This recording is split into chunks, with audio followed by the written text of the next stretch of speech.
2026 में भी एक वॉर अच्छी बात है। ये जो युद्ध है वो तो अभी होने ही वाला है। दुनिया में शांति अमन बनाने के लिए हथियारों की क्यों जरूरत पड़ती है? बड़ी बड़ी हथियार बनाने वाली कंपनियां इस दुनिया में अमन शांति नहीं चाहती। तो वो तो यही चाहेंगे कि भाई पूरे विश्व में युद्ध चलता रहे, हम हथियार की निर्मित करते रहे, बेचते रहे और पैसे आते रहे हमारे लिए। वॉर क्या होता है? कि जहाँ पे दो शक्तियां आपस में टकराती है। इस वॉर का ग्लोबल इम्पैक्ट कितना है? पूर्णतः इम्पैक्ट है। क्या जंग सच में जरूरी होता है या फिर एक लीडर का ईगो होता है? जंग अनिवार्य होता है। ईरान न्यूक्लियर वेपन बना लेता है तो क्या ये वर्ल्ड वॉर 3 स्टार्ट हो सकता है? वर्ल्ड वॉर 3 तो एक तरह स्टार्ट हो चुका है। कैसे? ईरान इजराइल को खत्म कर सकता है? असंभव है। अमेरिका हर वार में क्यों होता है? क्या वो दुनिया को कंट्रोल करना चाहता है? लालच है उसका। अजीत डोभाल जी का, उन्होंने बोला था कि हिंदुस्तान कभी दुश्मनों से नहीं हारा, हिंदुस्तान हारा तो सिर्फ अपने लोगों से। हमारे पूर्व सेनाध्यक्ष बिपिन रावत जी ने यही कहा था ना कि हमें 2 युद्ध करना पड़ेगा, एक पाकिस्तान साथ में दूसरा चीन, और वो दोनों से निपट लेंगे। ये हमारे राष्ट्र के अंदर के जो शत्रु है। इजराइल का कोई भी सिटीजन अपनी लाइफ का 1 से 2 साल कंपल्सरी मिलिट्री में देना पड़ता है, मेंटली फिजिकली हर तरीके से। सबसे ज्यादा नोबेल प्राइज यहूदियों को मिला। विज्ञान के क्षेत्र में नहीं तो कला के क्षेत्र में बोलिए, साहित्य बोलिए, इतने बड़े बड़े इंडस्ट्रियलिस्ट है बोलिए, बिजनेस टाइकून से सब यहूदी लोग हैं। कि डेमोक्रेसी जो हमारे देश में आज चल रही है, इनकी वजह से आप खुल के बोल पाते हैं, सारी चीजें कर पाते हैं। तो ये डेमोक्रेसी का जो फायदा उठाया जा रहा है, मुझे तो लगता है ऐसी डेमोक्रेसी को खत्म कर देनी चाहिए। नमस्कार दोस्तों, welcome to the J10 podcast. आज हमारे साथ बहुत ही स्नेही और हमारे mentor supreme court senior advocate Naveen Ramakant Chumal ji का। Welcome to the J10 podcast sir, कैसे हैं आप? अच्छा, धन्यवाद। और अपने सभी श्रोताओं को मेरा प्रणाम, नमस्कार। वॉर क्या होता है? जंग क्या होता है? देखो, युद्ध तो वही होता है कि जहाँ पे दो शक्तियां आपस में टकराती है, अलग अलग तरह से प्रहार करती है। पहले जो युद्ध के नियम थे वो थोड़े सरल थे कि दो सेनाएं आपस में टकराती थी और शस्त्र लेकर टकराती थी।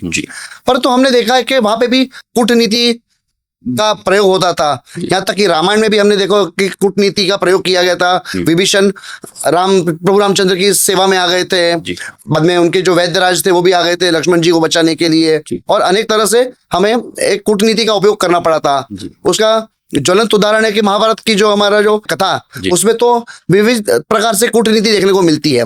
तो शस्त्रों का भी प्रहार होता है और कूटनीति भी होती है, परंतु उस काल तक सेना आपस में लड़ती थी और वहां तक ही सीमित होता था, सामान्य लोगों तक नहीं पहुंचता था जो युद्ध है, प्रहार।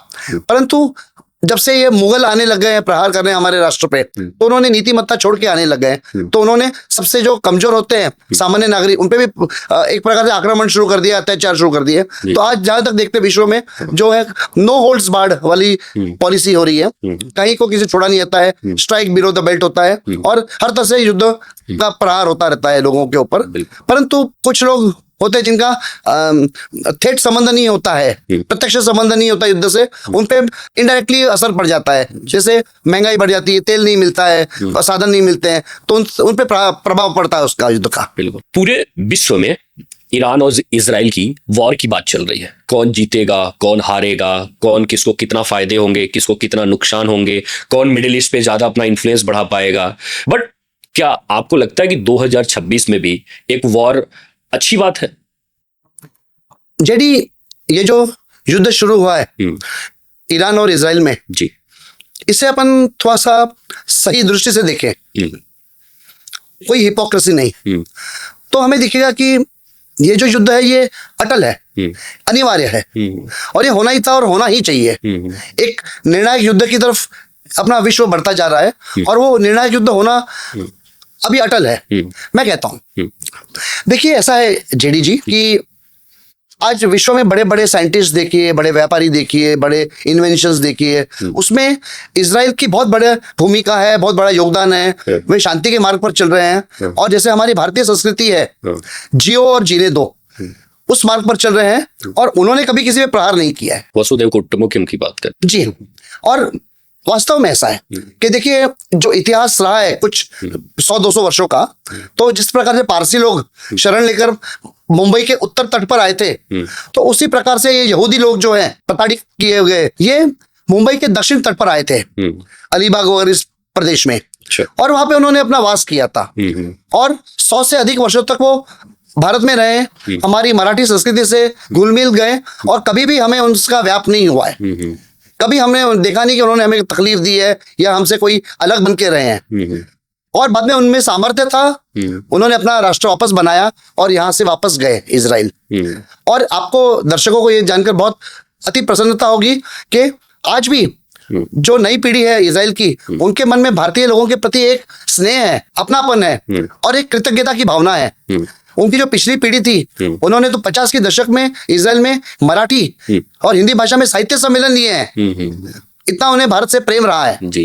तो ये दोनों संस्कृतियां एक दूसरे से मिलकर रही है। तो अपने विषय पर यदि आते हैं तो देखा है कि इजराइल आज के युग में शांति के मार्ग पर चल रहा है।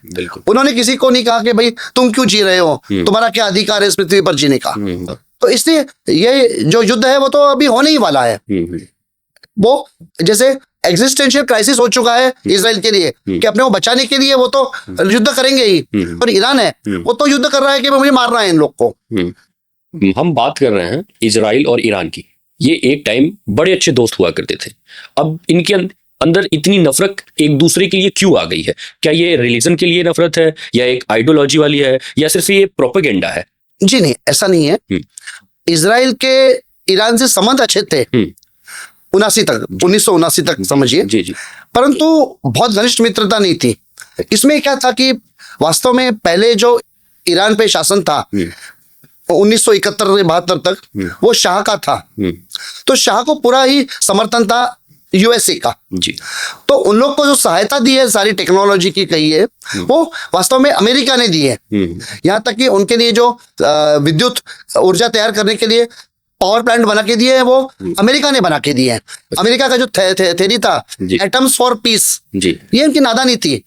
आप ईरान जैसे फंडामेंटलिस्ट और सरफेरे लोगों के हाथ में एटॉमिक ज्ञान दे रहे हो, वो एटम्स फॉर पीस कैसे हो सकता है? परंतु हमने देखा है कि अमेरिका हमेशा भस्मासुर तैयार करते आए हैं। अमेरिका और इजराइल के बहुत अच्छे संबंध रहे, तो इजराइल ने भी एक इनिशिएटिव लिया था कि ठीक है हम भी ईरान से संबंध अच्छे बना के रखेंगे ताकि शांति प्रस्तापित हो, प्रेम से हमको जीने दो, तुम भी जियो हम भी जिएंगे, जियो और जीने दो। इसीलिए उन्होंने सहायता की थी ईरान की। परंतु जैसे मैं कह रहा था कि सांप को कितना भी दूध पिलाओ वो अपन उठा के आपको डसने ही वाला है। तो बाद में वो उनका फंडामेंटलिज्म जागरूक हो गया है और 1970 से जो पहले वाले खोमेनी थे, आयतुल्ला खोमेनी, उन्होंने भी घोषणा कर दी कि जब तक हम यहूदियों को मारेंगे नहीं, काफिर लोग को मारेंगे नहीं, तब तक हमारा जीवन नहीं है, कयामत की रात नहीं आएगी, अल्लाह नहीं आएगा। तो उनको तो वो उस पर आमदा हो गए, तो इससे युद्ध शुरू हो गया है। क्या ये जंग वाकई है या फिर ये एक दिखावा है, या फिर ये एक दूसरे को खत्म करना चाहते हैं? नहीं, वास्तव में दोनों, मैंने ईरान पूरी तरह से यहूदियों को खत्म करना चाहता है और यहूदी जो है इजराइल वाले, वो अभी भी देखिए मानवता पे टिके हुए हैं। वो उनका इतना ही केवल प्रयास है, उनकी जो एटॉमिक कैपेबिलिटी है उसी को केवल नष्ट करना चाहते हैं। बाकी तुम जियो, वो उनको कोई उनकी संस्कृति को कहिए, उनके एग्जिस्टेंस को कोई धोखा नहीं है इजराइल से। तो जैसे हमारे रिटायर्ड आर्मी के हैं मेजर गौरव आर्य जी, वो बहुत अच्छी तरह कहते आए हैं कि दो चीज होती है, एक होता है इंटेंट और एक होता है कैपेबिलिटी। इतने साल तक ईरान का इंटेंट था कि हमें यहूदियों को खत्म करना है, पर कैपेबिलिटी नहीं थी उनके पास में। अभी वो कैपेबिलिटी भी अपने साथ जमा करते जा रहे हैं और वो प्राप्त करते जा रहे हैं। तो इसलिए इजराइल का तो अभी खुद के लिए बचाने के लिए उसका अधिकार है कि वो उसकी कैपेबिलिटी खत्म करो और इंटेंट भी खत्म करो, और ऐसी सत्ता आ जाए जो विश्व के जो शांति वाले प्रिंसिपल्स है उस पर आधारित होकर काम आगे चलाए।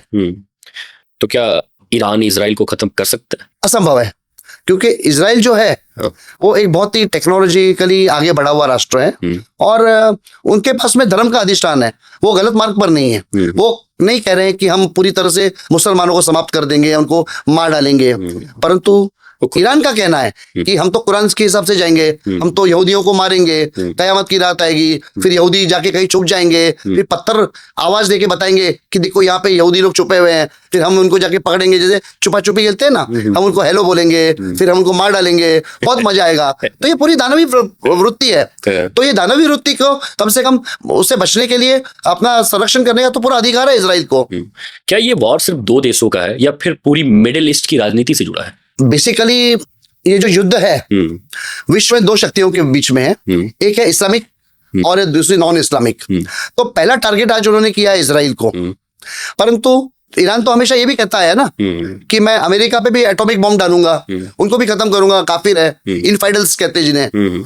उनकी दृष्टि भारत के ऊपर भी है उन्होंने भारत को भी कभी अछूता नहीं छोड़ा है। उनका आगे उद्देश्य है कि भारत में भी एटॉमिक बॉम्ब डालेंगे, समाप्त करेंगे।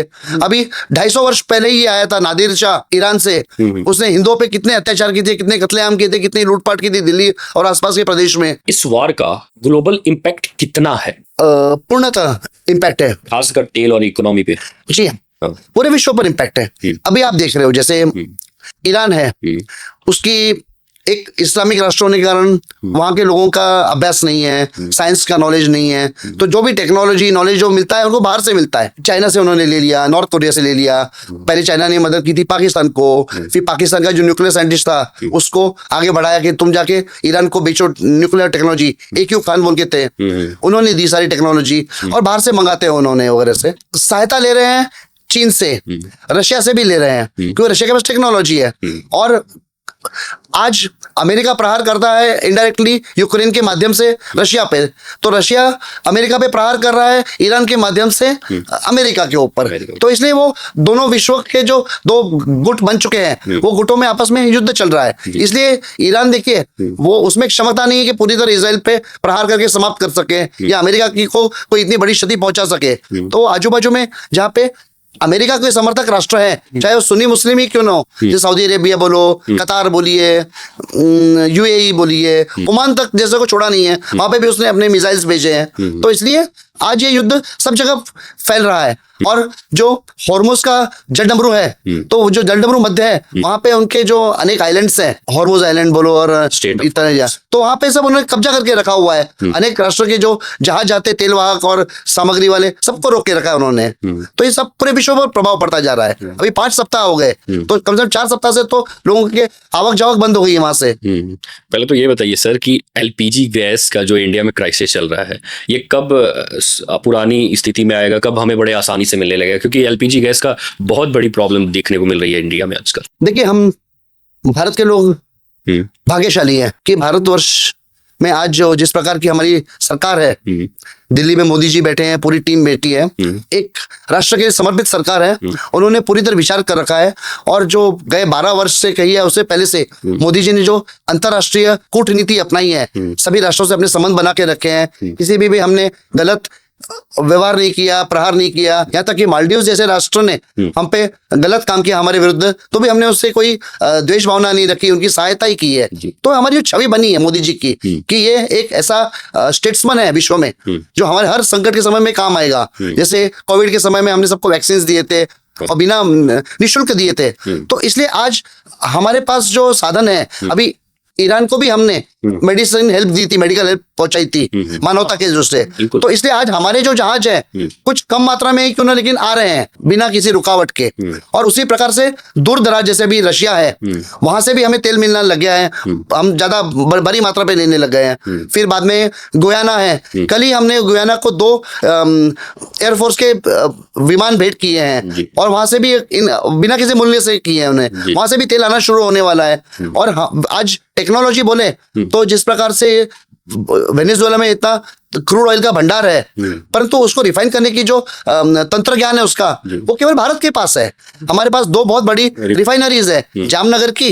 एक समय था ये जो राहुल गांधी बकवास करता है अंबानी और अडानी पे जो प्रहार करता रहता है, आज वही रिफाइनरी देश को आगे बढ़ा रही है। और दूसरी है ONGC की, और इंडियन ऑयल की भी बहुत बड़ी रिफाइनरीज है। तो इस प्रकार के क्रूड ऑयल हम रिफाइन कर सकते हैं। तो ये जो आपने प्रश्न पूछा LPG का, तो वो क्रूड ऑयल में से ही बनता है LPG, लिक्विफाइड पेट्रोलियम गैस। तो बहुत शीघ्र ही हमें अलग अलग माध्यमों से तेल की पूर्तता होने वाली है। तो इसलिए हमें कोई संकट नहीं है। थोड़ी बहुत कठिनाई होगी, परंतु विश्व के जो अन्य राष्ट्र हैं जिनको अधिक कठिनाई होने वाली है, उसकी तुलना में हमें कम होने वाली है। अभी देखिए, भाग्य भी देखिए कि अभी 4 दिन पहले ही यूक्रेन ने रशिया की एक रिफाइनरी पे बहुत बड़ा प्रहार किया है, तो उसकी क्षमता पे थोड़ा सा ठेस पहुंची है। तो इसलिए अभी रशिया की जो रिफाइनरी है वो खुद के राष्ट्र के तक सीमित रिफाइन करके प्रोडक्शन कर पा रही है, तो वो क्रूड ऑयल बेच रही है। तो रशिया भी पेट्रोल और डीजल नहीं दे पा रहा है यूरोप को, तो सारा भारत में आएगा और हम उसे रिफाइन करके विश्व में बेचेंगे, तो हमें इससे लाभ ही मिलने वाला है। जी। ईरान इजराइल वॉर में कितनी कंट्री दखल दे रहे हैं और कौन कौन सी कंट्री है जो इस दोनों वॉर में दखल दे रही है? थोड़ा सा विस्तार में देखो, एक काफी मजेदार स्थिति निर्माण हो गई है। 1966 की एक बहुत फेमस हॉलीवुड फिल्म है the good the bad the ugly. जी। तो उसकी भूमिका ऐसी है कि जो मुख्य उसमें नायक है, हीरो क्लिंट ईस्टवुड, वो गुड रहता है, एक भला व्यक्ति रहता है जी। दूसरा होता है ली वान क्लिफ, विलन रहता है जी। और बुरे काम करता रहता है। वो उस पूरा थीम है कि वो 20,000 गोल्ड कॉइन के पीछे रहते, तो वो अन्य लोग को मार के कॉइन अकेला लेना चाहता है, 20,000 गोल्ड कॉइन्स।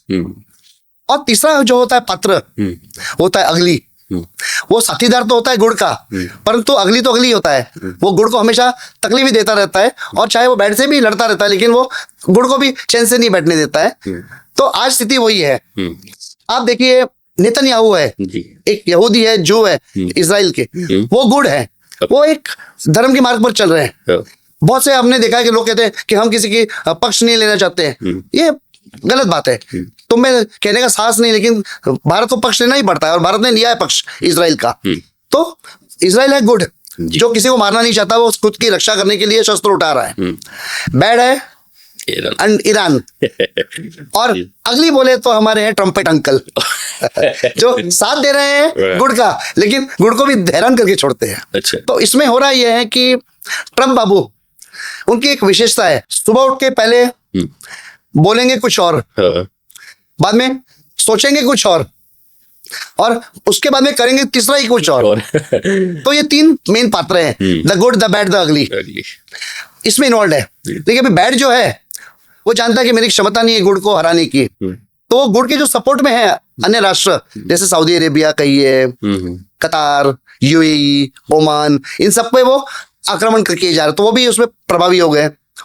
लेकिन बैड को अभी अगली ने सब जगह अनेक लोग की दुम पे पैर दे रखा है अगली के विरुद्ध लड़ने के लिए, और अगली को भी सबक सिखाने के लिए जो रशिया है ईरान को सपोर्ट कर रहा है पीछे से। अच्छा। वो है चाइना है, खुरापाती राष्ट्र है, उनकी तो कोई नीतिमत्ता भी नहीं होती है, वो सपोर्ट कर रहा है ईरान को। पाकिस्तान है, वो है तो अमेरिका और यूएई और क्या कहते हैं सऊदी अरेबिया की बाजू से, परंतु वो इंडायरेक्टली सपोर्ट कर रहा है ईरान को भी। तो इस प्रकार से अलग अलग पात्र हैं, तो इसलिए पूरे विश्व पे उसका असर पड़ रहा है।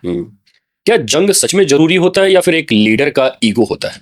नहीं, जंग अनिवार्य होता है। मैं कहीं दूर नहीं जाऊंगा, आप सभी को याद दिलाऊंगा कि आप हमारे धर्म ग्रंथ पढ़िए ना, पुराणों में बोलिए, जितने भी हमारे रामायण है, महाभारत है, ऐसे लेके पिछला जो इतिहास है, तो हमेशा देखा है कि हर युग में असुरी शक्तियां होती ही है, जो हर तरह से धर्म के मार्ग पर चलने वालों पे प्रहार करती रहती बिना कारण, जिए और जीने दो में विश्वास नहीं करती। जैसे सिंबॉलिकली कहा गया है कि जैसे ऋषि लोग यज्ञ करते थे, पुण्य काम करते थे, जैसे कोई टेक्नोलॉजी डेवलप करना है, प्रभु विष्णु भगवान की पूजा करनी है, नहीं कहने का मतलब कोई पुण्य काम करना है, तो उसमें आके भंग कर देते, उन्हें मार देते, अत्याचार कर देते। फिर अंत में जो देवता शक्ति हैं, उन्हें अपने पूरे शक्तियों जमा करके उनसे एक निर्णायक युद्ध करना ही पड़ा है और उनका नाश करना ही पड़ा है। रामायण तक में भी प्रभु रामचंद्र ने हनुमान जी को भी भेजा था, अंगद जी को भी भेजा था, लेकिन रावण की मति तुम्हारी गई हुई थी, तो अंत में एक निर्णायक युद्ध करना ही पड़ा था। महाभारत में भी यही हुआ था, स्वयं भगवान कृष्ण गए थे संधि के लिए हस्तिनापुर, परंतु वहां पे भी वो दुर्योधन जो दुष्ट शक्ति थी उसने माना नहीं, तो निर्णायक युद्ध करना ही पड़ा था। तो ऐसे अनेक युगों तो हम देखते हैं कि निर्णायक युद्ध करना ही पड़ता है। तो अभी इस आज के युग में हम देखते हैं कि लेफ्टिस्ट लोग हैं, समाजवादी है, जो अपने आप को लिबरल कहते हैं, हमारे पुरुषार्थ को कम करने के लिए एक योजनाबद्ध पद्धति से गलत प्रकार की विचारधारा प्रोपोगेट करते, प्रोपोगंडा करते हैं कि नहीं युद्ध नहीं होना चाहिए, युद्ध में सबका नुकसान होता है, तो इसलिए हमने हथियार डाल देने चाहिए। और हमारे शत्रु है वो हथियार जमा करते हैं, टेक्नोलॉजी जमा करते हैं और हम पर प्रहार करते हैं। गलत दिशा में जा रहा था, परंतु कैलेंडर ने 2014 भी देखा है जी, और तब से हम सबका जो वोट गिरा है अप्रैल और मई 2014 में एक सही जगह पे और एक निर्णायक सरकार आई है। आज देखो हमारा देश हर तरह से शक्तिशाली हो रहा है, और जब तक भारत शक्तिशाली है तब तक कोई हमें टच नहीं कर सकता है। देखो ऐसा है कि आज स्थिति ऐसी निर्माण हो चुकी है विश्व स्तर में कि गुटबाजी में 2 गुट बन चुके हैं। एक है अमेरिका, इजराइल और उनको कुछ समर्थन करने वाले राष्ट्रों का है, IFI बोलिए, नाटो के हैं। दूसरा होता चुका है रशिया, चाइना, ईरान और भी उनको सब, नॉर्थ कोरिया, इन सब है। परंतु उसमें भारत जो है वो एक तीसरी शक्ति बन चुका है। अच्छा। तो ये दोनों आपस में टकरा रहे हैं, परंतु जो 2014 से पूर्व का भारत था और जो 2014 के बाद जो अविश्राम परिश्रम करके हमारे मोदी जी और उनकी टीम मोदी ने जो देश को आगे बढ़ाया है हर तरह से, उसमें अकेले मोदी नहीं कह सकते हैं। उनके नेतृत्व के नीचे जितने भी हमारे साइंटिस्ट है, DRDO है, ISRO है, हमारे HAL है, सब लोगों ने जो देश की क्षमता की, हमारी सेना आगे बढ़ी है। तो आज भारत इस तरह से स्थिति में पहुंच चुका है कि जहां भारत जिस साइड में जाएगा तो वहां का पलड़ा भारी हो जाएगा। अच्छा, तो इसलिए अमेरिका भी हमसे हिम्मत नहीं करता है बैर लेने का, और चाइना और ईरान भी हमसे बैर लेने का हिम्मत नहीं, साहस नहीं करते हैं। तो इसलिए हमारी शक्ति बढ़ती जा रही है, हमारी इकोनॉमी सुदृढ़ होती जा रही है। तो इसलिए आज हम शक्ति के बल पर आज हम सुरक्षित रह पा रहे हैं। अगर ईरान न्यूक्लियर वेपन बना लेता है तो क्या ये World War III स्टार्ट हो सकता है? मेरे ख्याल से वर्ल्ड वॉर तीसरी तरह स्टार्ट हो चुका है। कैसे? जैसे हम ओलंपिक में रेस देखते हैं जी, कि सब लोग एक लाइन में खड़े होते हैं और फिर वो गन शॉट होता है, सब दौड़ते हैं एक साथ, तो वहां से रेस शुरू हो जाती है। तो युद्ध उस प्रकार से नहीं शुरू होते वर्ल्ड वॉर, युद्ध शुरू होने लग जाते हैं आपस में और बढ़ते जाते हैं, तो वर्ल्ड वॉर का स्वरूप ले लेते हैं। तो जिस प्रकार जैसे वर्ल्ड वॉर 1 में जो आर्चड्यूक फर्डिनेंड की हत्या हुई थी, तो उसमें ऐसा नहीं हुआ था कि पूरे वर्ल्ड ने डिक्लेयर कर दिया कि चलो वर्ल्ड वॉर शुरू हो गया, आपस में लड़ते हैं। आपस में युद्ध शुरू हो गए थे राष्ट्रों के बीच में, और धीरे धीरे वो एक दूसरे को सहायता करने वाले जो 2 अलग अलग गुट थे जमा हो गए, और इससे वो स्वरूप ले लिया। फिर लोगों ने समझ गए कि ये पूरा वैश्विक स्तर पे हुआ, इससे वर्ल्ड वॉर हो गया। ठीक उसी प्रकार से दूसरा जो विश्व युद्ध था, उसमें जर्मनी एक के बाद एक राष्ट्रों पर आक्रमण करता गया था और अपने सत्ता बढ़ाता जा रहा था। बाद में एक स्टेज आ गया जहां पे चर्चिल बोल रहा था कि देखो, जर्मनी को तुम अपीज कर रहे हो, ये बहुत घातक होने वाला है, तुम्हारे लिए पलटी खाएगा। और अल्टीमेटली उनको रियलाइज आंखें खुली कि जर्मनी अभी हमारे विरुद्ध उलट रहा है, हिटलर। तो बाद में उन्होंने आक्रमण शुरू किया और वो विश्व युद्ध कहलाया। तो आज भी जो युद्ध हुआ है शुरू इजराइल और ईरान के बीच में, तो केवल दोनों के बीच में नहीं है, बेसिकली ये इस्लामिक शक्ति है और इजरायली शक्ति है, इस्लामिक और नॉन इस्लामिक के बीच में शुरू हो गया है। तो यहाँ पे काफिर जिन्हें कहते हैं इनफाइटर्स, अमेरिका इनको ज्वाइन कर चुका है, और वो भारत इससे अछूता रहने वाला नहीं है। ईरान आज तक जब जब कमजोर स्थिति में रहा है, हमसे मदद मांगी है, हर तरह से हमने सहायता की कूटनीतिक स्तर पर, परंतु कश्मीर के मुद्दे पर कहिए या और अन्य उसमें हमेशा यूनाइटेड नेशंस में उसने पाकिस्तान का समर्थन किया है। हमेशा वो कश्मीर पाकिस्तान का हिस्सा होना चाहिए, उसके लिए उसने कभी भी आवाज उठाई है। तो हम पे उसे कोई स्नेह नहीं है उनका। स्टेट ऑफ हार्मोस बंद करने से इंडिया को किस टाइप की प्रॉब्लम फेस करनी पड़ रही है? देखिए, वो तो सहज है कि विश्व का कम से कम समझिए कि 20 से 25% जो क्रूड ऑयल आता है, पेट्रोल वगैरह, वो उस वहां के राष्ट्रों से आता है, यूएई बोलिए, गल्फ से वगैरह से। तो वो निकलते हैं सारे जहाज, और वो जो जल डमरू है उसका जो मध्य है, जहाँ पे हॉर्मोस आइलैंड है, वहां पे उसे वो आता है। तो समझिए कि करीब 30-35 किलोमीटर ही वो चौड़ा है। दोनों बाजू से वो उसकी जो डेप्थ है, गहराई है, वो इतनी पर्याप्त नहीं कि बड़े बड़े जहाज जा सके। तो वो बीच की जो पट्टी है 2-3 किलोमीटर की, वहीं से जहाज जा सकते हैं आसानी से, बिना कोई क्षति पहुंचे। तो वहां पे वो उन्होंने ईरान के लिए सुविधाजनक स्थिति आ गई है, तो पहले ही बोल चुके थे कि हम यहाँ पे ब्लॉक कर देंगे, क्योंकि उनको मालूम है कि ऐसे तो हम जीत नहीं पाएंगे। आज भी इजराइल और अमेरिका ने इतने प्रहार किए हैं, ईरान काफी क्षतिग्रस्त हो चुका है, परंतु उसको मालूम है कि मैं भी इनकी गर्दन दबा सकता हूं। और ईरान के जो दूसरे हैं गुर्गे प्रॉक्सीज तैयार करके रखे उन्हें आतंकवादी, जैसे लेबनान में हम ये हिजबुल्लाह है, इजराइल के दक्षिण में हमास है, वो तो काफी कुछ मार चुके हैं उनको। लेकिन और नीचे यमन में हुतीज है, तो हुतीज जो है वो जो लाल सागर है, तो वहां के पूरा रेड सी शार्क्स बन के घूम रहे हैं। जितने भी तेल वहां के रेड सी जो स्वेज कैनाल से ऊपर से मेडिटेरेनियन जो है भूमध्य सागर से आने वाली जितने भी जहाज है यूरोप से, उनको रोक रहे हैं। तो एक तरह से संकट निर्माण कर चुके हैं। तो दोनों तरफ से हो गया है।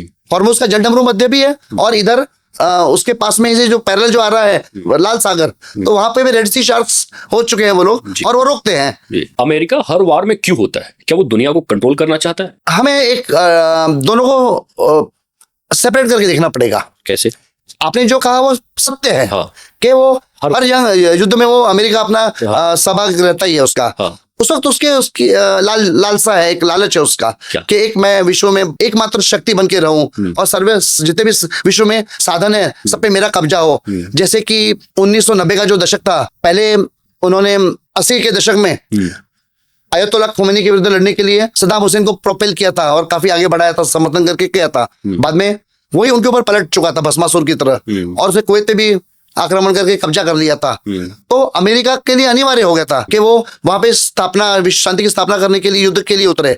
और उसका सिद्धांत सीधा कि भाई मैं इतना कर रहा हूँ, युद्ध लड़ रहा हूँ, मेरे लोग मर रहे हैं, खर्चा हो रहा है, तो मैं उसका लाभ उठाऊंगा ही। तो वहां के जो तेल के कुएं हैं तो तेल मैं लूंगा वहां का, तो उसको वहां पे कब्जा करना ही था, तो किया उस युग में। तो उनकी प्रवृत्ति एक दानवी प्रवृत्ति है अमेरिका की कि हम हर जगह कब्जा कर बैठे।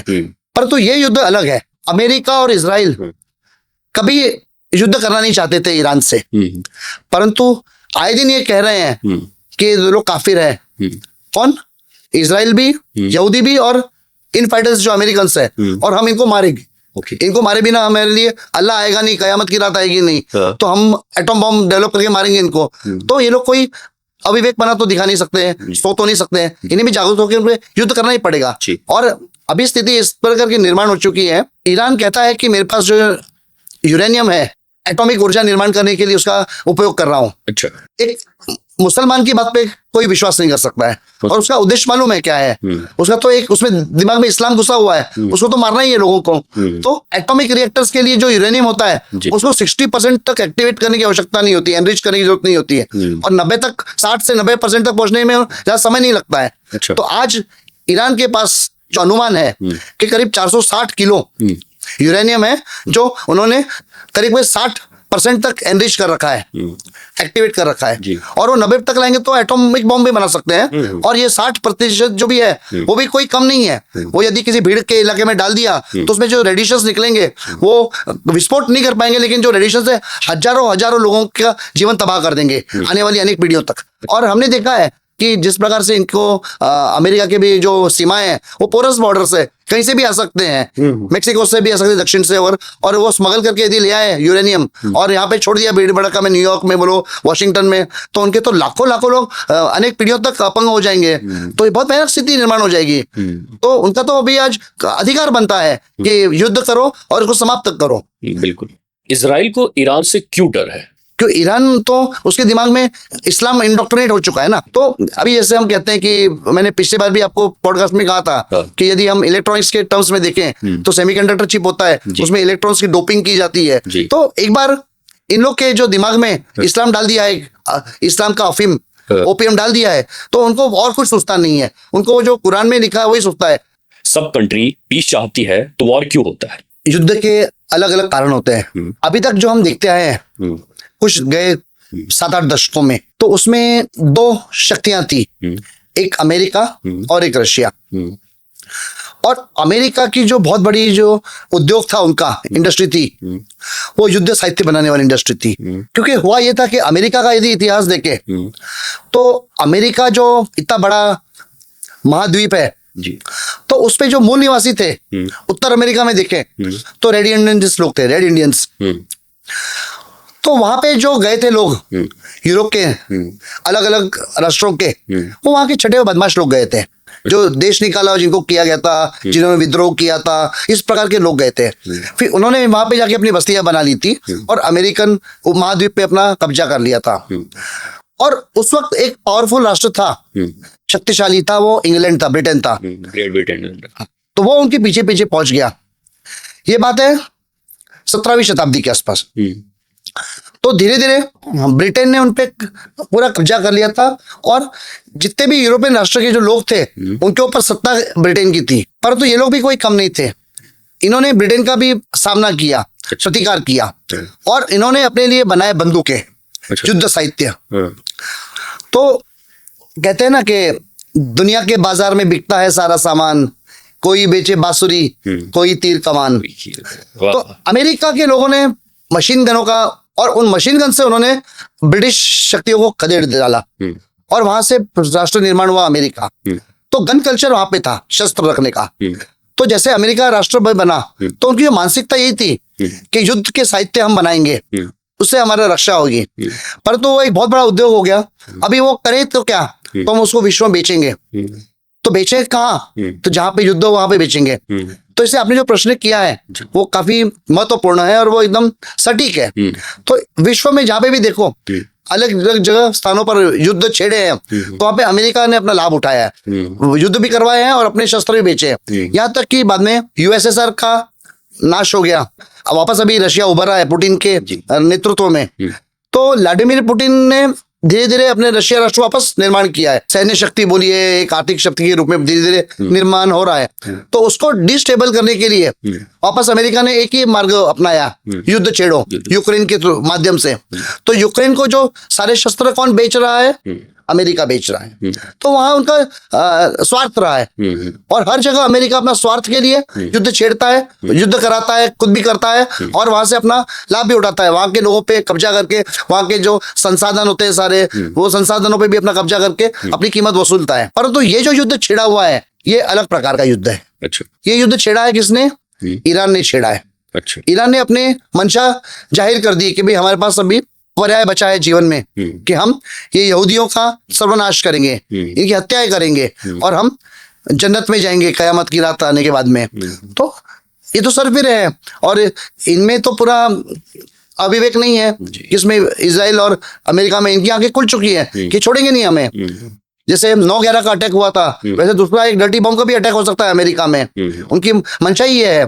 तो इसलिए आज वो युद्ध अनिवार्य हो गया अमेरिका के लिए। मेरा एक पर्सनल क्वेश्चन था, दुनिया में शांति अमन बनाने के लिए हथियारों की क्यों जरूरत पड़ती है? रूल को स्ट्रिक्ट क्यों नहीं कर दिया जाता?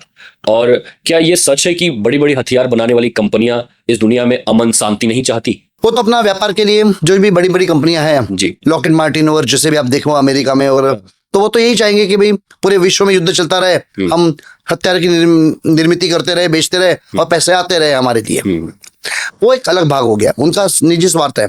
पर तो आपका जो प्रश्न है मूल, वो ये है कि विश्व में शांति स्थापन करने के लिए हथियारों की क्या आवश्यकता पड़ती है? उसका उत्तर यही है कि अब गांधी वांधी ये सब लेफ्टिस्ट लोग, लिबरल्स लोग की बातें छोड़िए। जी जी, वो एक थोतांड है, हिपोक्रेसी है। सच्चाई ये है कि जब तक शस्त्र नहीं होंगे, जब तक हमारे पास शक्ति नहीं होगी, तब तक विश्व में शांति नहीं होती है। अभी आप देखिए, हमारे जितने भी देवी देवता हैं, शिव जी देश से देखिए, विष्णु भगवान, कृष्ण भगवान, प्रभु रामचंद्र से जितनी देवी माँ है, गणपति जी है, सबके पास शस्त्र है। क्यों? उनको मालूम है कि आशीर्वाद का तो हाथ है ही, परंतु असुर शक्तियां हैं, वो आशीर्वाद तक सीमित नहीं रहेगी, वो दुष्कर्म करती रहेगी, विश्व में अत्याचार, अन्याय, दुराचार करती रहेगी। तो उनको समाप्त करना ही एक साधन है हमारे पास में विश्व शांति स्थापन करने के लिए। इसलिए शस्त्र का उपयोग करना ही पड़ता। अनेक राष्ट्र जैसे भारत है, आज आर्म्स रेस में भारत काफी आगे जा रहा है।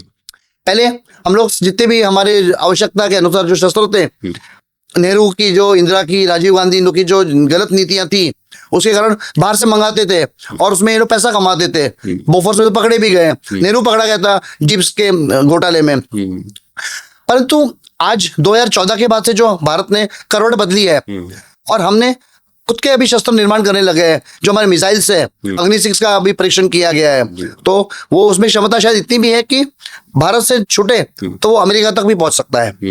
हमें ब्रह्मोस है, जिसकी जो मारक क्षमता थी वो 400 किलोमीटर तक थी, अभी 800 किलोमीटर तक कर दी हमने। तो ये केवल इस हिसाब से कि जब तक हमारे पास शस्त्र है, हमारे पास शक्ति है, तब तक असुर शक्ति हमसे दूर रहेगी और सरल मार्ग पर रहेगी, और समय आने पर हम उसका भी उपयोग भी कर सकते हैं। क्या पावरफुल कंट्री जानबूझकर कॉन्फ्लिक्ट को जिंदा रखती हैं? जी हाँ, हमने देखा ही है ना, अमेरिका ने क्या किया है। अभी यूक्रेन है, यूक्रेन का तो जो शासक है, प्रेसिडेंट जेलेंस्की, वो तो एक विदूषक है, उसको तो कुछ आता भी नहीं है, एक चालाक विदूषक है, दुष्ट का। पर तो उसको जितनी भी सहायता मिल रही है वो यूरोपियन राष्ट्रों से मिल रही है, अमेरिका से मिल रही है। खुला बात है कि तुम रशिया से लड़ते रहो, शस्त्र हम तुमको देंगे। और उसी प्रकार से अभी रशिया ने भी बाजी पलटी है। ईरान है जो आक्रमण कर रहा है इन पे, अमेरिका पे और अमेरिका को समर्थन करने वाले राष्ट्रों पे, तो उनको सहायता कर रहा है रशिया। अपना जो सैटेलाइट इमेजिंग देख के जो अनेक प्रहार किए है ईरान ने सटीकता से, तो उसके लिए संभव नहीं है, उनके पास वो टेक्नोलॉजी नहीं है। तो सैटेलाइट इमेजिंग जो दी है चाइना ने दी है और रशिया ने दी है। तो वो इस प्रकार से होता रहा है सब जगह से। यूएसए और ईरान में कौन सही है? यूएसए। अब यूएसए का बाकी इतिहास छोड़िए, पर तो ये जो युद्ध हो रहा है ये पूरा धर्म युद्ध के हिसाब से हो रहा है, एग्जिस्टेंशियल है। यहाँ पे युद्ध के लिए यदि ईरान कहता कि भाई हम भी प्रेम, अमन, शांति चाहते हैं, जितना भी हमारे पास यूरेनियम है हम उसका उपयोग केवल हमारे लिए विद्युत ऊर्जा निर्माण करने के लिए करेंगे, ग्रीन एनर्जी के लिए करेंगे, हम और कोई गलत मार्ग के लिए नहीं करेंगे, तो आज ईरान बहुत आगे बढ़ चुका होता। उनके पास तेल है, संसाधन है, और उनके सांस्कृतिक आधार भी है, धरोहर है उनके पास संस्कृति का, तो वो आगे बढ़ सकते थे। परंतु उनको प्रगति, संस्कृति, शांति, क्या बोलते हैं, विकास, उससे लेना देना नहीं है। उन्हें है कि भाई हम मरेंगे और कब्र में सोएंगे कयामत की रात तक, तो उससे पहले हमको यहूदियों को मारना है, वरना कयामत की रात नहीं आएगी। तो वो उस तरह से है कि भाई यहाँ पे को हमको विज्ञान, कला, साहित्य, जीवन, शांति से कुछ लेना देना नहीं है, हमको तो मरना और मारना है। इजराइल अपनी सिक्योरिटी के लिए फाइट कर रहा है या एक्सपेंशन के लिए फाइट कर रहा है? इजराइल अपने सिक्योरिटी के लिए कर रहा है पूरा जितना भी। क्यों? इजराइल का कोई उद्देश्य नहीं है कि हम एक्सपेंशन करें या कोई हम किसी पे आक्रमण करके उनकी जमीन कब्जा करें। आज खुद की सिक्योरिटी के लिए उसको ऐसे लग रहा है कि उत्तर दिशा में आगे बढ़े और दक्षिण दिशा में आगे बढ़े।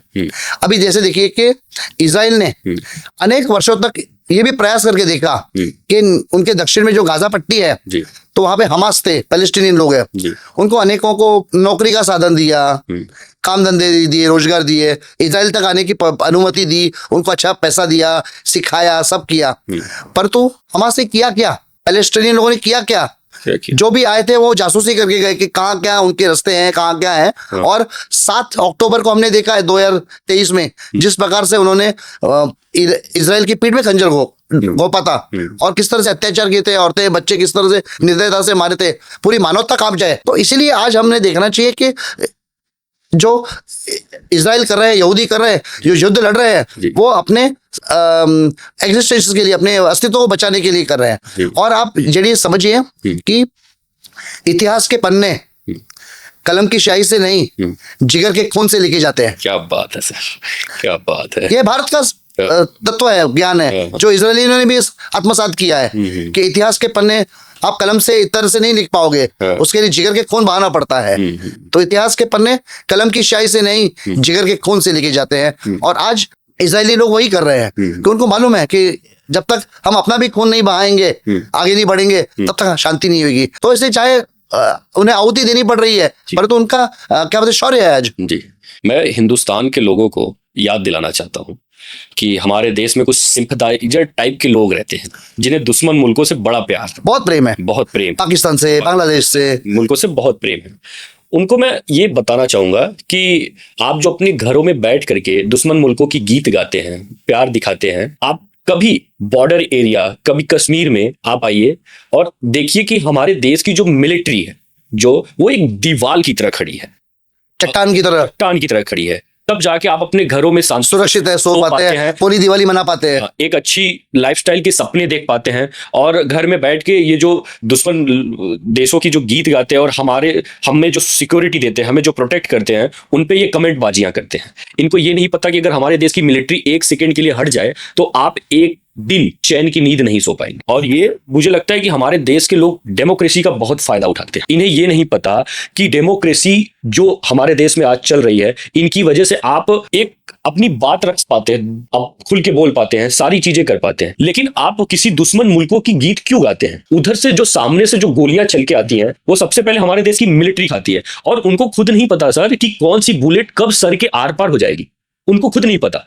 फिर भी वो ये सब जानते हुए भी फिर भी वो हमारे देश की सुरक्षा के लिए तैनात हैं, खड़े रहते हैं। और हम अपने घरों में बैठ के उन्हीं पे क्रिटिसाइज करते हैं, उन पे ही कमेंट बाजियां करते हैं, दुश्मन मुल्कों की गीत गाते हैं, फिल्में देखते हैं, उनसे कहते हैं कि अरे ये पाकिस्तान की फिल्म है तो बहुत अच्छी होगी, पाकिस्तान की कोक स्टूडियो के गाने बड़े अच्छे हैं, हिंदुस्तान के सिंगरों के इनको तो आवाज ही अच्छे नहीं लगते हैं। तो ये डेमोक्रेसी का जो फायदा उठाया जा रहा है, मुझे तो लगता है ऐसी डेमोक्रेसी को खत्म कर देनी चाहिए और ये जो देश के खिलाफ बोलने वाले लोगों को पूरी जिंदगी जेल में डाल देनी चाहिए। जी हाँ, क्योंकि सर हमें जो प्रोटेक्ट कर रहे हैं, अगर हम उनके बारे में अच्छी बातें नहीं बोलेंगे, कम से कम हम उन्हें सपोर्ट तो करें। हम बैठ के घर में क्रिटिसाइज किए जा रहे हैं मिलिट्री के ऊपर, पता उनको खुद नहीं पता सर कि कौन सी बुलेट कब सर के आर पार चली जाती है। और हम बैठ के अपने घरों में खाने खाते हुए फिल्में देख रहे हैं और क्रिटिसाइज किए जा रहे हैं और हम मस्त पाकिस्तान की गीत गाए जा रहे हैं, ह्यूमैनिटी की बात करते हैं। हमारे राष्ट्र की जो सेना है, हिंद की सेना जिसे हम कहते हैं गर्व से, उनकी जो आहुतियां हैं, उनकी जो उपलब्धियां हैं, उनका विस्मरण किया जाता है। बॉलीवुड में जो सिनेमाएं बनती थी वो हमेशा इस तरह से बनती थी कि युद्ध हो गया, लेकिन बाद में पता चलता है कि पाकिस्तानी लोग हमसे भी अच्छे हैं। और हमारे ही सेना वालों को और हमारे ही जो देशभक्त लोगों को दिखा जाए कितने ये गलत है, कितने फैनेटिक माइंडेड है, लेकिन सीमा के उस पर पाकिस्तान के लोग कितने अच्छे हैं, हमारे ऐसे ही लोग हैं, वो भी हमसे प्रेम करते हैं। वो अमन की आशा जो कंसेप्ट टाइम्स ऑफ इंडिया ने शुरू किया था, हमारे देश को, हमारे पुरुषार्थ को कमजोर करने के लिए, डाइल्यूट करने के लिए कहा जाता है। अभी टाइम्स ऑफ इंडिया जैसा वृत्तपत्र है, क्या किया उसने? इतने वर्षों तक वो एक गलत चीज उन्होंने हमने स्प्रेड की, स्पिरिट ऑफ मुंबई, यानी हर बार मुंबई पे कोई आक्रमण होएगा, बॉम्ब ब्लास्ट होएगा, और वो कहते हैं कि नहीं मुंबई वालों ने प्रतिकार नहीं करना चाहिए, उसके खिलाफ आवाज नहीं उठानी चाहिए, चुपचाप मार खा के काम पे जाओ, उसको स्पिरिट ऑफ मुंबई का नाम देके उन्होंने प्रोत्साहन दिया। और पाकिस्तान से ये बॉलीवुड वालों ने जितने भी उनके बदमाश हमसे घृणा करने वाले क्रिकेटर बोलो, उनके कलाकार बोलो को भारत में लाके उनको गुणगान करते थे, अमन की आशा, कोई अमन की आशा नहीं है, अमन की कोई आशा नहीं है, आशा नवीन की गर्लफ्रेंड है, नवीन की आशा है, तो अमन की आशा हो ही नहीं सकती है। तो ये बदमाशी है उनकी। तो आप समझिए जेडी की देश में आज भी सांप की तरह अलग अलग बिलवे छुपे हैं हमारे जो मीडिया वाले, खुद को लिबरल कहने वाले, बुद्धिजीवी कहने वाले। नक्सल समाप्त हो गए, परंतु अर्बन नक्सल आज भी जीवित है जो फन उठा रहे हैं। तो वो देखिए आज भी हम अनेक न्यूज़पेपर्स में पढ़ रहे हैं या न्यूज़ चैनल्स में देख रहे हैं कि वो बार बार ईरान के गुण गा रहे हैं कि देखो अमेरिका को किस तरह से ईरान मार रहा है। अरे आज स्थिति ऐसी है कि इजराइल में लोकतंत्र है, एक खुली छूट है, तो वहां पे जो हो रहा है वो सबको पूरे विश्व को पता चल रहा है। पाकिस्तान कैसे उनके साथ जीत गया, पाकिस्तान को बुलाया गया शांति वार्ता करने के लिए। पाकिस्तान एक विषयों का कोठा बन चुका है और कुछ नहीं है, वो हीरा मंडी कहते हैं, हीरा मंडी कहते हैं सब जगह। मुझे एक बात याद आ रही है हमारे अजीत डोभाल जी का। उन्होंने बोला था कि हिंदुस्तान कभी दुश्मनों से नहीं हारा, हिंदुस्तान हारा तो सिर्फ अपने लोगों से। हमारे पूर्व सेनाध्यक्ष बिपिन रावत जी ने यही कहा था ना कि हमें 2.5 युद्ध करना पड़ेगा, 2.5 वॉर, एक पाकिस्तान साथ में दूसरा चीन, और वो दोनों से निपट लेंगे। लेकिन हमारे राष्ट्र के अंदर के जो शत्रु है, अभी जैसे हमने प्रहार किया था पुलवामा के बाद में, बालाकोट में स्ट्राइक किया था, ऑपरेशन सिंधु, नहीं वो तो बाद में, अच्छा, पहलगाम के बाद में किया था। देखिए पुलवामा में जब हुआ था, हमारे बॉम्ब ब्लास्ट हुआ था हमारे 40 नहीं उरी के बाद में, अच्छा उरी के बाद, पुलवामा में हमारे आर्मी की जो कॉन्वॉय जा रहा था और वो बस को उड़ा दिया था, पुलवामा अटैक जी। तो उसके बाद में हमने उनका बालाकोट पे एयर स्ट्राइक की थी, उनके 500 के आसपास टेररिस्टों को मारा था। तो हमारे ही राष्ट्र के लोग थे, अरविंद केजरीवाल, राहुल गांधी, वो सेना से प्रमाण मांगने के लिए प्रमाण दो। क्या ये वॉर तीसरा विश्व युद्ध स्टार्ट कर दे रही है? जी हाँ, संकेत तो उसी प्रकार के दिख रहे हैं, क्योंकि देखिए पूरे विश्व में अनेक स्थानों पर हर एक के अनेक व्यक्तिगत स्वार्थ है जी, और एक युद्ध की जो सामग्री है उसका एक स्टॉक पाइल जमा किया गया है, तो केवल एक चिंगारी की आवश्यकता होती है। तो मेरे ख्याल से चिंगारी जो है वो ईरान ने दे दी है, और वो चिंगारी बहुत भयानक चिंगारी है कि हम इजराइल को समाप्त करके रहेंगे। देखो उनके ही उत्तर पश्चिम भाग में यजदी वगैरह जो है मुसलमान जात के लोग हैं, उन पे तो इन्होंने बहुत बुरे अत्याचार किए, उनकी स्त्रियों पे बलात्कार किए, उन्हें अपना दास बनाया, गुलाम बनाया, सब किया, वहां तक सही है। परंतु इन्होंने गलत जगह हाथ लगाया है। इजराइल जो है वो यहूदी शेरों का राष्ट्र है, और कहते हैं ना कि शेर के मुंह में हाथ डालना आसान है, परंतु उससे बाद में सुरक्षित बाहर निकालना अलाउड नहीं है, तो उन्हें शेर के मुंह में हाथ डाला है। तो यहूदी शेर है। पूरे आज विश्व में देखिए जो टेक्नोलॉजी में सबसे अग्रसर है ये यहूदी लोग हैं, इजराइल के। जो भी साइंस में उन्होंने योगदान दिया है, कला के क्षेत्र में दिया है, व्यापार में, वाणिज्य में दिया है, तो इनके पास धन अर्थ की कोई कमी नहीं है, टेक्नोलॉजी युद्ध सामग्री की कोई कमी नहीं है, और इनके पास एक धर्म का अधिष्ठान है कि भाई सरल मार्ग से चल रहे हैं, और गलत ये है कि हम अल्लाह के लिए इनको मारेंगे, ये सब जो गलत बातें है, सारा दानवी उनकी विचारधारा है। तो आज ईरान भी आमदा है इनको मारने पर, और इजराइल में योग्यता है खुद की संरक्षण करने के लिए। तो इजराइल के लिए अभी अनिवार्य बन गया है कि किसी भी प्रकार से ईरान का जो न्यूक्लियर कैपेसिटी है उसे समाप्त करें, यानी उनकी जो कैपेबिलिटी समाप्त करें, और कैपेबिलिटी वापस बन सकती है। तो जो इंटेंट होता है, तो इंटेंट वाली जो सरकार है उसका भी तख्ता पलट किया जाए, और ऐसी सरकार स्थापन हो जो शांति से जी ले। तो इसलिए आज इजराइल युद्ध कर रहा है ईरान से, और उसका समर्थन कर रहा है अमेरिका, और वो सही कर रहा है, और उसके समर्थन में अनेक लोग हैं। और अभी आपने पूछा भारत के विषय में, तो भारत देखिए एक तीसरी शक्ति बनकर खड़ा हुआ है, परंतु भारत जानता है कि आज समय है, जिसे कहते हैं अंग्रेजी में मेक हे व्हाइल सन शाइन्स। तो जब तक परिस्थितियां अनुकूल है, अपनी आर्थिक मजबूती बढ़ा लो, जितने भी हमारे सैन्य बल बढ़ा लो, और आज हम हमारे सैन्य बल पे और आर्थिक बल के ऊपर ही इस पोजीशन में पहुंच चुके हैं कि दोनों तरफ की जो शक्तियां, दोनों गुट के लोग हैं, वो हमारा सम्मान करते हैं।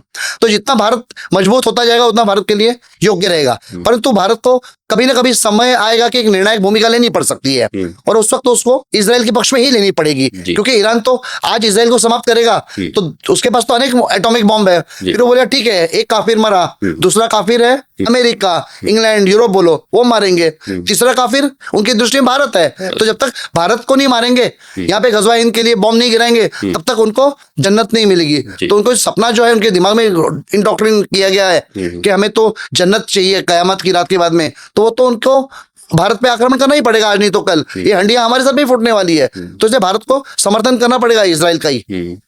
कभी कभी अमन बनाने के लिए और शांति बनाने के लिए जंग बड़ी जरूरी चीज। जी हाँ, पूरी दुनिया में सबसे ज्यादा नोबेल प्राइज यहूदियों को मिले हैं। यहूदी के किसी भी परिवार के किसी भी सदस्य को अगर कोई दुनिया में किसी भी कोने में हाथ लगा दे, वो घर में घुस के मारते हैं।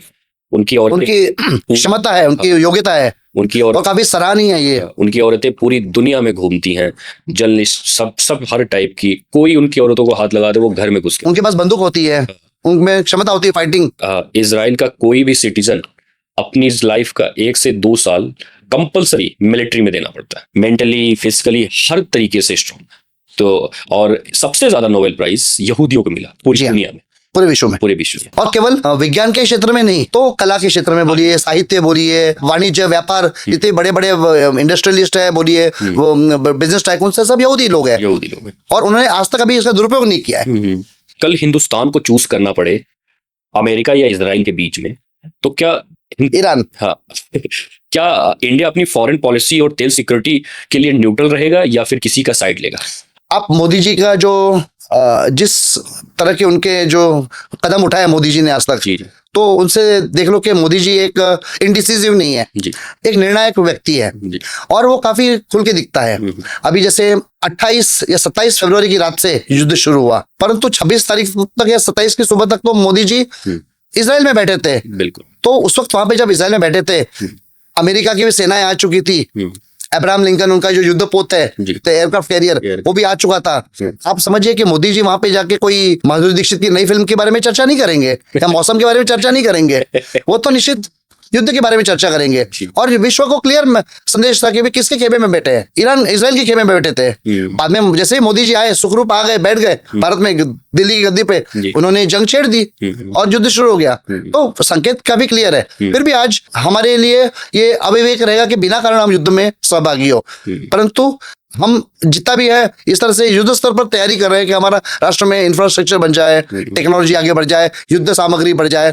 आज हमारे अलग अलग मिसाइल्स है, सब है, सबकी डिमांड बढ़ती जा रही है। और हमारा जो एयर डिफेंस सिस्टम है, तो हमने S-400 जो लिया है रशिया से, तो उसको हमने खुद उसको इम्प्रोवाइज किया है, उसका खुद विकसित करके आकाश बोल के जो हमारा डेवलप किया है, आकाश तीर। तो हम जानते थे कि इजराइल का जो है आयरन डोम और वो जो पैट्रियट मिसाइल्स वगैरह है सब अपनी जगह ठीक है, परंतु उसका भी तोड़ निकाल रहे हैं वो लोग। मिसाइल्स कम भेजते हैं, दुनिया भर के ड्रोन इतने भेजते हैं जो अल्टीमेटली रडार को भेज करके अपने लक्ष्य तक पहुंच जाते हैं। तो इसलिए हमने आकाश तीर बनाया। तो पाकिस्तान ने भेजा था ऑपरेशन सिंदूर के समय में, जो टेक्निक हमास ने अपनाई थी और ईरान ने अपनाई थी, वो हमारे ऊपर भी अपनाई पाकिस्तान ने, ठीक, हमने उसको तोड़ निकाल रखा था पहले से ही, तो हमारे तक कोई एक भी आ नहीं सका। तो इसलिए भारत को निर्णायक भूमिका लेनी ही पड़ेगी, और वो लेगी इजराइल के पक्ष में। तो इससे आप देखिए जेडी कि भारत जिस पक्ष में जाएगा वहां पे पलड़ा भारी होने वाला है, परंतु उसकी अभी तक स्थिति निर्माण नहीं हुई है। तो जहां तक भारत के लिए आज योग्य है कि हम हमारी खुद को इकोनॉमी को मजबूत करें। ये युद्ध जो शुरू हुआ है ये अनेक वर्षों तक चलने वाला है, कि जब तक ईरान पूरी तरह समाप्त नहीं होता है, उसकी जो सत्ता है वो समाप्त नहीं होती, तब तक इजराइल को शांत बैठने का अधिकार भी नहीं है। वो तो उसको कोई ना कोई प्रहार करके विजय प्राप्त करना ही पड़ेगा। अमेरिका उसे सपोर्ट करते रहेंगे, और यहाँ से अलग अलग शक्तियां हैं जैसे नॉर्थ कोरिया, चाइना, रशिया और उनके समर्थक है, वो इनके पक्ष में आएंगे ईरान के। तो युद्ध बड़ा छिड़ने ही वाला है। और देखिए अभी परिस्थिति भी ऐसी है कि एक बाजू में हम इजराइल के समर्थन में हैं, परंतु वहां पे जो मिस्टर अगली है, ट्रम्पेट अंकल, वो भारत को अंकल तकलीफ देते हैं। He keeps blowing his own trumpet. और उधर ईरान को जो समर्थन दे रहे हैं रशिया, वो भारत का बहुत निकट मित्र है, निकटतम मित्र है। जी।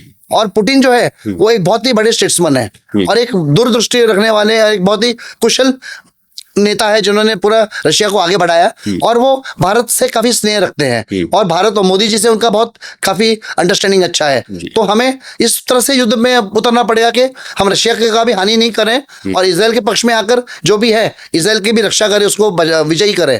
तो ये बहुत ही दिलचस्प और रोमांचक होने वाला है, दिखने लायक। तो देखते हैं आने वाले समय में कैसे क्या परिस्थितियां मोड़ लेती है। सर, लड़ना क्यों जरूरी है, थोड़ा सा आप कुछ बताएं लोगों को कि लड़ना हर इंसान की जिंदगी में कितना जरूरी है। देखो, लड़ना तो इसलिए ऐसा है कि हर एक को लड़ना पड़ता है। पहले राष्ट्रों से स्टार्ट करते हैं। युद्ध शुरू हुआ है इजराइल और ईरान के बीच में, तो ये दोनों लड़ रहे हैं। परंतु अमेरिका का भी कल संकट आने ही वाला है, तो अमेरिका लड़ने आया है, एक सही मार्ग पे आया है, सही यानी उद्देश्य से आया है। उसके बाद में भारत है, भारत को भी लड़ना पड़ेगा क्योंकि भारत को भी वो काफी नहीं मानते हैं और यहाँ पे भी गजवाए हिंद का सपना देख रहे हैं, हम हिंदुओं को मारने का ही सपना देख रहे हैं। तो भारत को भी लड़ना ही पड़ेगा राष्ट्र बोल के। एक बोले परिस्थिति ऐसी होगी कि ईरान है एक शिया राज्य राष्ट्र, तो उसको खुद को बचाने के लिए, क्योंकि रशिया के लिए आज इतने सुन्नी राष्ट्र है, उन पे भी आक्रमण करना पड़ रहा है। तो एक स्थिति आएगी जब वो सुन्नी राष्ट्र में मिलके शिया पे भी आक्रमण करेंगे। मामला रुकने वाला नहीं है क्योंकि पीछे बैठा है चीन। बिल्कुल। तो चीन अभी समर्थन देगा ईरान को और ईरान को क्या है, डूबते को तिनके का सहारा या डूबते को चीनियों का सहारा। तो वो चीन से पूरी मदद ले रहे हैं। तो चीन के पास भी काफी सामर्थ्य है, चाहे उनकी टेक्नोलॉजी बराबर फेल गई, लेकिन कुछ नहीं से तो कुछ बली है। बाद में उनको रशिया है सपोर्ट करने वाला। तो ये युद्ध आगे बढ़ने वाला है, तो अनेक राष्ट्रों तक फैलने वाला है। जैसे हमने देखा कि उन्होंने जो तंत्र अपनाया है ईरान ने, पहले ये घोषणा कर रखी थी कि हम हॉर्मुज का जो है जलडमरू उसे ब्लॉक कर देंगे।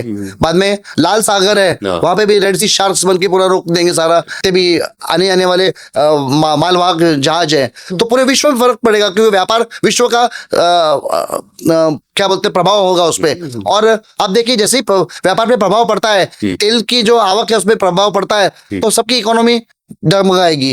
तो इससे हर एक को युद्ध करना पड़ेगा। जैसे आप और मैं हैं, तो हमें भी युद्ध में सहभागी होना पड़ेगा। और यदि भारत का युद्ध बढ़ता है तो हमें शायद हमारे सेना के लिए टैक्स ज्यादा देना पड़ेगा, पेट्रोल की ज्यादा कीमत देनी पड़ेगी, तो हमारा योगदान रहने वाला है। हो सकता है हमें भी अलग अलग तरह से हमारे सरकार का समर्थन करना पड़ेगा, ब्लड डोनेशन करना पड़ेगा, जो भी है जिस तरह से जो भी हमको हर एक को भाग लेना पड़ेगा, उसमें कोई अछूता रहने वाला नहीं है।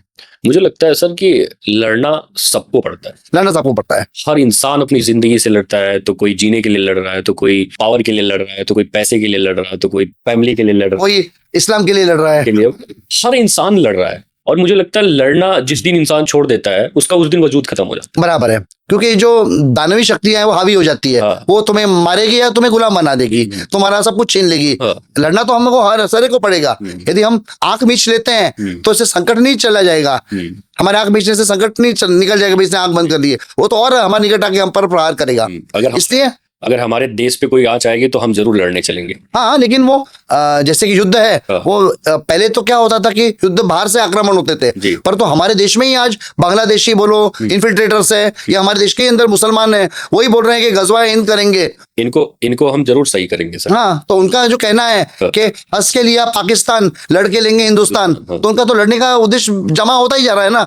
इसलिए हमको सबको पहले आज हमारा देश को बलशाली बनाना है। इसलिए हमारी सरकार ने जो अलग अलग योजनाएं बनाई है, जैसे कि अग्निवीर की जो कल्पना की है मोदी जी ने, तो इसीलिए कि हमारे जितने भी युवा हैं सब मिलिट्री का प्रशिक्षण लेके आगे बढ़ेंगे। तो जैसे इजराइल में हर युवा युवतियों को मिलिट्री ट्रेनिंग मिलती है, वैसे धीरे धीरे हमारे देश में भी हम हिंदुओं को इस प्रकार से युद्ध की प्रशिक्षण मिलेगा।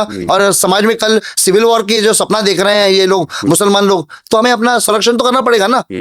बात अगर देश के टूटने की आएगी तो सबसे पहले हम लड़ेंगे। हम अपने देश के बाहर के ही दुश्मनों, मानवता के लिए हमें लड़ना पड़ेगा, हमारे रक्षा के लिए लड़ना पड़ेगा। हम देश के बाहर के दुश्मनों से भी लड़ेंगे और अंदर के दुश्मनों से लड़ेंगे और इनको सफाया कर देंगे। सफाया करने। ठीक, बहुत बहुत शुक्रिया सर आपका। कैसा लगा आपको पॉडकास्ट? बहुत अच्छा। बस आप ऐसे ही आते रहिए, हमारे लोगों के, हमारे नौजवानों को जज्बा बढ़ाते रहिए। जी, मेरा सौभाग्य है, मेरा कर्तव्य है। तो जी बिल्कुल ठीक है, शुक्रिया sir, thank you so much.